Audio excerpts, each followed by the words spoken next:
அனைவருக்கும் வணக்கம். நான் டாக்டர் செந்தில்குமார். இப்போ நாம அட்டோபிக் டெர்மடைட்டிஸ் அப்படின்னு சொல்லக்கூடிய எக்ஸிமாவை பத்தி முழுசா தெரிஞ்சுக்கலாம்.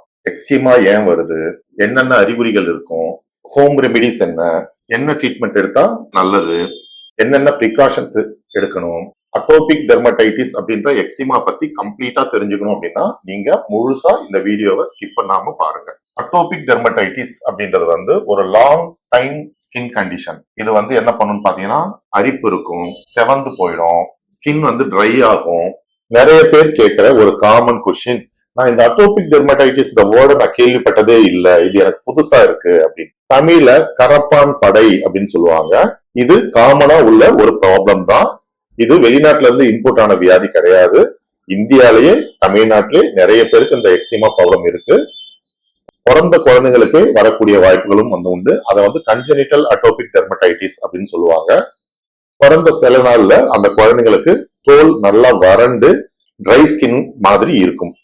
ஒரு சிலருக்கு அந்த தோல்ல வெடிப்பு ஏற்பட்டு தண்ணி மாதிரி கசையலாம். காமனா 2 டைப் ஆஃப் எக்ஸிமா. ஒன்னு ட்ரை எக்ஸிமா, வறண்ட எக்ஸிமா, இன்னொன்னு வெட் எக்ஸிமா, ஈரப்பதம் உள்ள எக்ஸிமா. சோ உங்களுக்கு எந்த டைப் இருக்கு அப்படின்ட்டு டாக்டர் கண்டுபிடிச்சு அதுக்கு தகுந்த ட்ரீட்மெண்ட் கொடுப்பாங்க. தயங்காம ட்ரீட்மெண்ட் எடுத்துக்கோங்க. இந்த அட்டோபிக் டெர்மடைட்டிஸ் எப்படி வருது அப்படின்னு பாத்தீங்கன்னா, சிலருக்கு ஜெனட்டிக்காவும், ஒரு சிலருக்கு இம்யூனிட்டி ரொம்ப லோவா இருக்கிறதுனாலையும், ஒரு சிலருக்கு என்வைரன்மெண்டல் ஃபேக்டர்னு சொல்லக்கூடிய சுற்றுச்சூழல் பாதிப்புனாலையும் இந்த பிரச்சனைகள் வரலாம். ஓகே, இப்போ நம்ம இதனுடைய கீ ஃபேக்டர் பார்க்கலாம். யூஸ்வலா இது குழந்தைங்களுக்கு காமனா வரும். போத் மென் அண்ட் உமன் ரெண்டு பேரையுமே இது அஃபெக்ட் பண்ணலாம். இது தோல், கை, கால், inner elbows, neck, ankles, feet, eyes, இந்த ஏரியால காமனா இது அஃபெக்ட் பண்ணும். எக்ஸிமா மாதிரியே இருக்கிற வேறு சில பிரச்சனைகள் என்னன்னு பாத்தீங்கன்னா, allergic contact dermatitis, lichen simplex, lichen planus, psoriasis, scabies, tinea, seborrhoeic dermatitis, இதெல்லாம் எக்ஸிமா மாதிரியே இருக்கும். எக்ஸிமானுடைய சிம்டம்ஸ் பாத்தீங்கன்னா ஏஜ் ஃபேக்டர் பொறுத்து அது மாறுபடலாம். காமனான சிம்டம்ஸ் எல்லாம் என்னென்ன இருக்குன்னு பாத்தீங்கன்னா, இச்சிங், செவந்து போறது, ரேஷஸ், பேட்சி அண்ட் ட்ரை ஸ்கின்ஸ், தோல்லாம் காஞ்சி போயிடும், வறட்சியா இருக்கும், தோல் தடிச்சு போயிடும், தோல் கடினமா ஹார்டா இருக்கும். சில பேருக்கு வெட் எக்ஸிமான்னு சொல்லுவாங்க. அவங்களுக்கு தோல் பாலம் பாலமா வெடிச்சு அதுல இருந்து தண்ணி மாதிரி கசியலாம். கண் புருவத்துல பாத்தீங்க அப்படின்னா தண்ணி மாதிரி கசியும், அரிப்பு அதிகமா இருக்கும். இது முக்கியமா முழங்கை, முழங்கால், பாதம், இந்த இடத்துல இது அதிகமா வரலாம். இப்போ அட்டோபிக் டெர்மடைட்டிஸ் எதனால வருதுன்றது பார்க்கலாம். ஸ்கின் பேரியர் டிஸ்ஃபங்க்ஷன் சொல்லுவாங்க. தோல் தன்னுடைய வேலையை சரியா செய்யல அப்படின்னா, தோல் ரொம்ப வீக்கா இருக்கு அப்படின்னா அவங்களுக்கு இந்த எக்ஸிமா வரலாம். தோல் ட்ரை ஆயிடும், கம்ப்ளீட்டா ட்ரை ஆயிட்டு அவங்களுக்கு இந்த அரிப்பு இருந்துட்டு இருக்கலாம். தோல் டேமேஜ் ஆகிறதுனால சாதாரணமாவே அவங்களுக்கு சின்ன சின்ன பொருள் கூட அவங்களுக்கு அரிப்பை ஏற்படுத்தலாம். அலர்ஜன்ஸ் அவங்களுக்கு ஒத்துக்காம போகலாம். மைக்ரோப்ஸ் எல்லாம் ஒத்துக்காம போகலாம். இதனால என்ன ஆகும் அப்படின்னு பாத்தீங்கன்னா, தோல் தடிச்சு செவந்து வீங்கி ரொம்ப மோசமான கண்டிஷனுக்கு போகும். அடுத்தது நோய் எதிர்ப்பு தன்மை குறைபாடுனால இவங்களுக்கு சாதாரண ஒரு சின்ன ஒரு கிளைமேட் சேஞ்ச் கூட அவங்களுக்கு தொந்தரவை அதிகப்படுத்தும். எது சாப்பிட்டா ஒத்துக்கும், எது சாப்பிட்டா ஒத்துக்காதுன்னே கண்டுபிடிக்க முடியாது. எது சாப்பிட்டாலும் அவங்களுக்கு அரிப்பு, எரிச்சல், வீக்கம் இதெல்லாம் வரலாம். சோ நோய் எதிர்ப்பு தன்மை குறைபாடு இருந்தாலும் ஆல்டர்டு இம்யூன் ரெஸ்பான்ஸ் இருக்கு அப்படின்னா இவங்களுக்கு எக்ஸிமா ஈஸியா அட்டாக் ஆயிடும். சின்ன சின்ன பொருட்கள் கூட அவங்களுக்கு அலர்ஜியை உண்டு பண்ணும். அது மட்டுமே இல்லாம இவங்களுக்கு தோல்ல ஈஸியா இன்ஃபெக்ஷன் ஆகிறதுனால, ஒரு சாதாரண வைரல் இன்ஃபெக்ஷனா இருந்தாலும் சரி, பாக்டீரியல் இன்ஃபெக்ஷனா இருந்தாலும் சரி, இவங்களுக்கு ஈஸியா அட்டாக் ஆயிடும். ஓகே, இப்போ யார் யாருக்கெல்லாம் இந்த அட்டோபிக் டெர்மடைட்டிஸ் வரலாம் அப்படின்னு பாத்தீங்கன்னா வச்சுக்கோங்க. First genetic factor. அதாவது பேரண்ட்ஸ்க்கு இருக்கு அப்படின்னா, ஃபேமிலி ஹிஸ்டரி ஆஃப் எக்ஸிமா இருக்கு அப்படின்னா குழந்தைகளுக்கு வரக்கூடிய வாய்ப்புகள் ரொம்பவே அதிகம். என்வைரன்மெண்டல் ஃபேக்டர், நம்முடைய சுற்றுச்சூழல். இப்போ நம்ம வீடை சுத்தி போலன்னு சொல்லக்கூடிய மகரந்தம், அனிமல் டேண்டர், வளர்ப்பு நாயினுடைய முடி, வளர்ப்பு பூனையினுடைய முடி, அப்புறம் சிகரெட்டு, வெத்தலைப்பாக்கு, புகையில, சில உணவுப் பொருட்கள் கூட இந்த தொந்தரவை அதிகப்படுத்தலாம். அப்புறம் இரிட்டன்ஸ், ஹார்டான soap, perfumes, detergents, chemical, dishwasher, floor cleaner, இதெல்லாம் அவங்களுக்கு தொந்தரவை அதிகப்படுத்தலாம். எக்ஸிமாவால பாதிக்கப்பட்டவங்களுக்கு பாத்தீங்க அப்படின்னா அவங்களுக்கு ஒரு சிலருக்கு வெயில் காலம் நல்லா கம்ஃபர்டபுளா இருக்கும், ஒரு சிலருக்கு மழை காலம் கம்ஃபர்டபுளா இருக்கும். அது நபரை பொறுத்து இது வந்து மாறுபடும். சின்ன சின்ன இன்ஃபெக்ஷன் கூட, பாக்டீரியல், வைரல், ஃபங்கல் இன்ஃபெக்ஷன் கூட இந்த அட்டோபிக் டெர்மடைட்டிஸால அஃபெக்ட் ஆனவங்கள ரொம்பவே பாதிக்கும். சம்டைம் ஹார்மோன் சேஞ்சஸ் கூட இந்த அட்டோபிக் டெர்மடைட்டிஸை ஏற்படுத்தலாம். ஒரு சிலருக்கு பெண்களுக்கு பாத்தீங்கன்னா எஸ்பெஷலி வயசுக்கு வந்ததுக்கு அப்புறமோ அல்லது கன்சீவ் ஆனதுக்கு அப்புறமோ அல்லது டெலிவரி ஆனதுக்கு அப்புறமோ அவங்களுக்கு இந்த மாதிரியான தோல் நோய்கள் வரக்கூடிய வாய்ப்புகள் வந்து உண்டு. அப்புறம் மேஜர் இஷ்யூ என்னன்னு பாத்தீங்கன்னா tension, stress and emotional factors. ஏன்னா இந்த ஸ்ட்ரெஸ், டென்ஷன், ஆங்ஸைட்டி இதெல்லாம் இருக்கு அப்படின்னா அவங்களுக்கு தோல் நோயை அதிகமாக்கிடும். அதனால அட்டோபிக் டெர்மடைட்டிஸ் உள்ளவங்க எல்லாம் வந்து டென்ஷன், ஸ்ட்ரெஸ்ஸே ஆகக்கூடாது. ஒரு சில உணவுப் பொருட்கள் அட்டோபிக் டெர்மடைட்டிஸை அதிகமாக்கலாம். For example chicken, fish, dry fish, கத்திரிக்காய், சில கிழங்கு வகைகள் இதெல்லாம் வந்துட்டு எக்ஸிமாவை அதிகமாக்கக்கூடிய வாய்ப்புகள் வந்து உண்டு. ஸோ இவங்க எதை சாப்பிடணும், எதை சாப்பிடக்கூடாது அப்படின்னு தெரிஞ்சுக்கிட்டு புரிஞ்சுக்கிட்டு சரியான சாப்பாடு தான் இவங்க சாப்பிடணும். ஓகே, இப்போ இது அட்டோபிக் டெர்மடைட்டிஸ் தானே டயக்னோசிஸ் பண்றதுன்னு பாத்தீங்கன்னா பேட்ச் டெஸ்ட் இதுக்காக காமனா எடுப்பாங்க, அலர்ஜி டெஸ்ட் காமனா எடுப்பாங்க, ஸ்கின் பயாப்சி காமனா எடுப்பாங்க. பட் எக்ஸிமாவை பொறுத்தவரை விஷுவல் எக்ஸாமினேஷன்லயே நாம 90% அதை ஐடென்டிஃபை பண்ணிடலாம். ஓகே, நாம அட்டோபிக் டெர்மடைட்டிஸை எப்படி தடுக்கலாம் அப்படின்னு பாத்தீங்கன்னா எக்ஸிமாவை முழுக்க முழுக்க தடுக்க முடியாது. காரணம் என்னன்னா இது எதனால வருது அப்படின்றதே முழு காரணம் நமக்கு தெரியாது. பட் நாம ஓரளவுக்கு எக்ஸிமாவை மேனேஜ் பண்ணிக்கலாம். எப்படி மேனேஜ் பண்ணலாம்?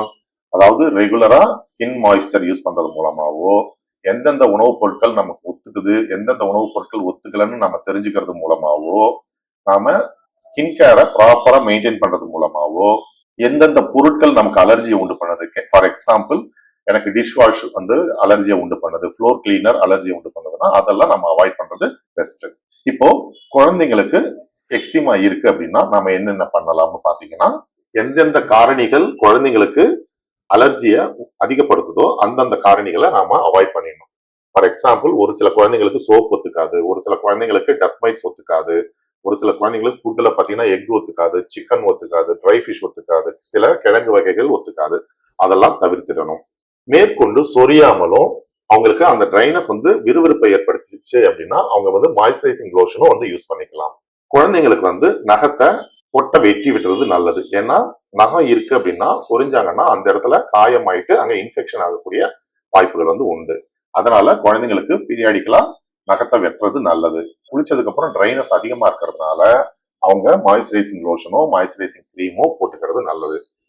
அடுத்தது பாத்தீங்கன்னா நல்ல வேர்வையை உறிஞ்சக்கூடிய காட்டன் கிளாத் தான் அவங்க வந்து யூஸ் பண்ணிக்கிறது நல்லது. காற்றோட்டமான ஆடைகள் தான் அணியணும். ஏன்னா ஆல்ரெடி அவங்களுக்கு ட்ரைனஸ் இருக்கிறதுனால அங்க வந்து ஏர் சர்க்குலேஷன் தேவைப்படும்.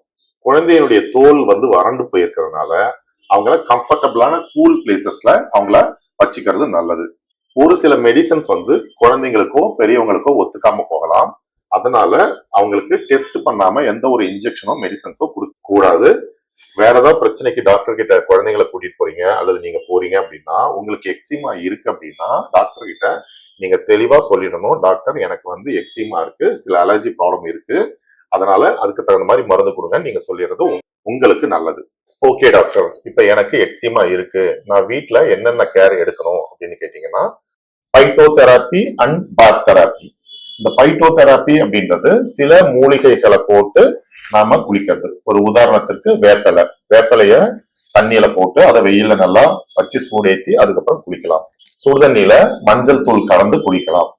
வீட்டுல ப்ரோபயோட்டிக்ஸ் வந்து எடுத்துக்கலாம். ஏன்னா ப்ரோபயோட்டிக்ஸ்ல உள்ள குட் பாக்டீரியாஸ் வந்து நம்ம இம்யூன் சிஸ்டத்தை நல்லா ஸ்டிமுலேட் பண்றதுனால ஓரளவுக்கு நமக்கு இச்சிங்க கண்ட்ரோல் ஆகிறதுக்கான வாய்ப்புகள் வந்து உண்டு. அடுத்தது dietary supplement. Omega 3 fatty acid அதிகம் உள்ள உணவுகளை நாம எடுத்துக்கலாம். ஓட் மீல் பாத் அப்படின்னு சொல்லுவோம். ஓட் மீல் பாத் எப்படி எடுக்கணும் அப்படின்னு பாத்தீங்கன்னா பிளைன் வேர்ட்ஸை வாங்கி அதை பவுடர் பண்ணி அதை வெந்நீர்ல கலந்து குளிக்கலாம். அடுத்தது தேங்காய் எண்ணெய். நம்ம வீட்டுல காமனா இருக்கக்கூடிய விர்ஜின் கோகனட் ஆயில், அதாவது எந்த ஒரு கலப்படமும் இல்லாத தேங்காய் எண்ணெய குளிச்சதுக்கு அப்புறம் டெய்லி காலையிலையும் சாயங்காலமும் அப்ளை பண்ணிக்கிறது நல்லது. இது நேச்சுரல் மாய்ஸ்சரைசரா இருக்கிறதுனால வீக்கமும் தடிப்பும் அரிப்பும் கம்மியாகக்கூடிய வாய்ப்புகள் வந்து உண்டு. அடுத்தது நமக்கு எல்லாம் தெரிஞ்ச ஆலோவேரா. இந்த ஆலோவேரா ஜெல் எடுத்து குளிச்சதுக்கு அப்புறம் நாம உடம்பு முழுக்க பூசிக்கிறோம் அப்படின்னா இது வீக்கத்தையும் அரிப்பையும் எரிச்சலையும் கட்டுப்படுத்துறதுனால ஓரளவுக்கு கூலிங்கா இருக்கக்கூடிய வாய்ப்புகள் உண்டு. தேன் கூட அஃபெக்ட் ஆன இடத்துல அப்ளை பண்ணலாம். சுத்தமான மெல்லிசான காட்டன் கிளாத் எடுத்து தேனை அந்த துணியில தடவி எந்தெந்த பகுதி பாதிக்கப்பட்டிருக்கோ அந்த பகுதி மேல நாம வைக்கலாம். இதனால ஓரளவுக்கு ரிலீஃப் கிடைக்கும்.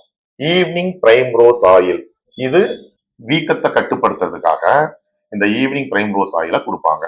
டாக்டரை கன்சல்ட் பண்ணிட்டு ஈவினிங் பிரைம் ரோஸ் ஆயில் கேப்சூலை சப்ளிமெண்டா எடுத்துக்கலாம். அப்புறம் சன்ஃபிளவர் சீட் ஆயில், சூரியகாந்தி விதை எண்ணெயானது எக்ஸிமாக்கு ஓரளவுக்கு நல்ல ரிலீஃப் கொடுக்கும். நேச்சுரலா இது அரிப்பையும் வீக்கத்தையும் கட்டுப்படுத்துறதுனால சூரியகாந்தி விதை எண்ணெயை நாம மேல அப்ளை பண்ணிக்கலாம். ஓகே டாக்டர், இப்ப நாம எக்ஸிமாவை ட்ரீட்மெண்ட் பண்ணாம விடுறோம், என்ன ஆகும் அப்படின்னு பாத்தீங்கன்னா அவங்களுக்கு bacterial infection, viral infection, osteomyelitis சொல்லக்கூடிய bone infection, skin soft tissue infection, eczema herpeticum அப்படின்னு சொல்லுவாங்க. சிவியர் ஃபார்ம் ஆஃப் எக்ஸிமா அவங்களுக்கு வரலாம். கேர்லெஸ்ஸா விட்டாச்சு அப்படின்னா ஹெச்எஸ்வி கூட அவங்களுக்கு இன்ஃபெக்ஷன் ஆகலாம். சில நேரங்கள்ல தழும்போ அல்லது இருதயம் சம்பந்தமான தொந்தரவோ கூட எக்ஸிமாவால வரலாம். முக்கியமா சைக்காலஜிக்கல் அண்ட் எமோஷனல் இம்பாக்ட் உங்களுக்கு இருக்கும். டென்ஷன், ஸ்ட்ரெஸ், வெளியே எங்கேயும் போக முடியாது, யார்கிட்டையும் பேச முடியாது, ஃப்ரீயா இருக்க முடியாது. அந்த எக்ஸிமா பேச்சஸ் மறைக்கிறதுக்கு படாத பாடுபடுவாங்க. அதனால அவங்களுக்கு டென்ஷன், ஸ்ட்ரெஸ், ஆங்ஸைட்டி இதெல்லாம் வரலாம். எப்பவுமே புதுசா ஒரு ப்ராடக்ட் நீங்க யூஸ் பண்றீங்க அப்படின்னா அதை பேட்ச் டெஸ்ட் போட்டு பார்த்துட்டு நீங்க யூஸ் பண்றது உங்களுக்கு நல்லது. அதே மாதிரி ஐடென்டிஃபை த ட்ரிகர் ஃபேக்டர்ஸ். உங்களுக்கு எந்தெந்த விஷயங்கள் எக்ஸிமா பேச்சஸ அதிகமாக்குதோ அந்த விஷயங்களை எல்லாம் ஐடென்டிஃபை பண்ணி அதை அவாய்ட் பண்றது பெஸ்ட். ஒரு உதாரணத்திற்கு டிஷ்வாஷர் உங்களுக்கு அலர்ஜியை உண்டு பண்ணது அப்படின்னா அதை நீங்க அவாய்ட் பண்ணிடலாம். கத்திரிக்காய் உங்களுக்கு அலர்ஜியை உண்டு பண்ணுதுன்னா அதை நீங்க அவாய்ட் பண்ணிடலாம். பவுடர் போட்டா உங்களுக்கு இச்சிங் அதிகமாகுதுன்னா அதை நீங்க அவாய்ட் பண்ணிடலாம். சோ நீங்க தான் அதை கண்டுபிடிக்கணும். எந்தெந்த பொருட்கள் எல்லாமே உங்களுக்கு தொந்தரவு அதிகப்படுத்துதோ அதெல்லாம் நீங்க அவாய்ட் பண்றது உங்களுக்கு பெஸ்ட். உங்க உடம்புக்கு எந்த மாதிரியான துணி செட் ஆகுதோ அந்த துணியை தான் நீங்க போடணும். அதே மாதிரி சோப்பும் எந்த சோப் உங்க உடம்புக்கு செட் ஆகுதோ அந்த சோப் யூஸ் பண்ணிக்கிறது உங்களுக்கு நல்லது. நீங்க வெளியே எங்கேயாவது டிராவல் பண்றீங்க அப்படின்னா அந்த இடத்துல கிளைமேட் எப்படி இருக்கும், வெயில் அதிகமா, மழை அதிகமா, குளிர் அதிகமா, பனி அதிகமான்னு பார்த்து அந்த கிளைமேட்க்கு தகுந்த மாதிரி நீங்க உங்களை தயார் பண்ணிக்கிறது உங்களுக்கு நல்லது. எல்லாரும் கேட்கக்கூடிய ஒரு காமன் கொஸ்டின், அட்டோபிக் டெர்மடைட்டிஸ் கம்யூனிகபிளா, ஒருத்தர் இருந்து மத்தவங்களுக்கு பரவுமான்னு கேட்கறது. இல்ல, இது நான் கண்டேஜியஸ் டிசீஸ், இது அடுத்தவங்களுக்கு பரவாது. இருந்தாலும் உங்க உடம்புல அரிப்போ எரிச்சலோ தடிப்போ இருந்து தோல் கிராக் ஆயிட்டு அந்த தோல்ல தண்ணி மாதிரி கசியுது அப்படின்னா அங்க இன்ஃபெக்ஷன் வர்றதுக்கான வாய்ப்புகள் அதிகம். அதனால எப்பயுமே நீங்க மத்தவங்கள தொடுறதுக்கு முன்னாடி உங்க கைகளை நல்லா கழுவிக்கிறது நல்லது. கிளைமேட்க்கும் எக்ஸிமாவுக்கும் சம்பந்தம் உண்டா அப்படின்னு நிறைய பேர் கேட்பாங்க. கண்டிப்பா கிளைமேட்க்கும் எக்ஸிமாவுக்கும் சம்பந்தம் உண்டு. ஏன்னா நிறைய பேருக்கு வெயில் காலம் ஒத்துக்கும், நிறைய பேருக்கு மழை காலம் ஒத்துக்கும். சோ உங்களுக்கு எந்த வெதர் ஒத்துக்குதோ அந்த வெதருக்கு தகுந்த மாதிரி நீங்க ரெடி பண்ணிக்கிறது நல்லது. சோ அதுக்கு தகுந்த ட்ரெஸ்ஸை நீங்க போட்டுக்கிறது நல்லது. இப்போ அட்டோபிக் டெர்மடைட்டிஸ் இருக்கு அப்படின்னா நான் கல்யாணம் பண்ணிக்கலாமா, குழந்தை பெற்றுக்கலாமா அப்படின்னா தாராளமா நீங்க கல்யாணம் பண்ணிக்கலாம், குழந்தை பெற்றுக்கலாம்.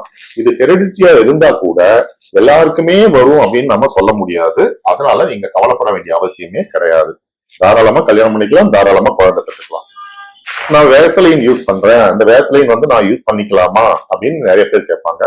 வேசலைன் உங்களுக்கு ஒரு மாய்ஸ்சரைசிங் கிரீமா இருக்கிறதுனால அது ட்ரைனஸை பிரிவென்ட் பண்ணும். அது நேச்சுரலா இருக்கிறதுனால அதை நீங்க தாராளமா யூஸ் பண்ணிக்கலாம். பட் அது மருந்து கிடையாது, ஒன்லி டெம்பரரி ரிலீஃப் தான் அப்படின்றத நீங்க தெளிவா புரிஞ்சுக்கணும்.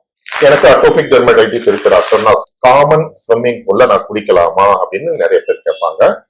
என்ன பொறுத்தவரை காமன் ஸ்விம்மிங் பூல்ல குளிக்கிறத அவாய்ட் பண்றது பெஸ்ட். ஏன்னா அதுல குளோரின் யூஸ் பண்றதுனால சில நேரங்கள்ல அந்த குளோரின் கலந்த தண்ணி அந்த எக்ஸிமா பேச்சஸ் மேல படும் பொழுது உங்களுக்கு எரிச்சலோ அரிப்போ தடிப்போ இதெல்லாம் வரலாம். சோ தனியா உங்களுக்கான ஸ்விம்மிங் பூல் இருக்குன்னா நீங்க குளிக்கலாமே தவிர காமன் ஸ்விம்மிங் பூல் யூஸ் பண்றது அவாய்ட் பண்றது பெஸ்ட். ஓகே டாக்டர், எனக்கு எக்ஸிமா இருக்கு, நான் என்னென்ன ஃபுட்டு சாப்பிடலாம், என்னென்ன ஃபுட்டு அவாய்ட் பண்ணணும் அப்படின்னு கேட்டீங்கன்னா முக்கியமா நிறைய பேருக்கு கறி, மீன், கத்திரிக்காய், கோழிக்கறி, முட்டை, சீ ஃபுட்ஸ் இது எல்லாமே அலர்ஜியை அதிகமாக்கக்கூடிய வாய்ப்புகள் உண்டு. ஸோ உங்களுக்கு எந்த ஃபுட்டு அலர்ஜியை உண்டு பண்ணுதுன்னு பார்த்து அதை மட்டும் நீங்க அவாய்ட் பண்ணினா போறோம். நிறைய காய்கறி, கீரை, பழங்கள் வந்து டே டு டே ஃபுட்ல வந்து சேர்த்துக்கோங்க. ஆக்டிவா இருங்க. இம்யூனிட்டி நல்லா ரைஸ் ஆகிற மாதிரியான நட்ஸ், ஃப்ரூட்ஸ் இதெல்லாம் உங்களுக்கு ஒத்துக்குது அப்படின்னா நீங்க தாராளமா சாப்பிடலாம். ஒத்துக்கலைன்னா நீங்க அவாய்ட் பண்ணிடுங்க.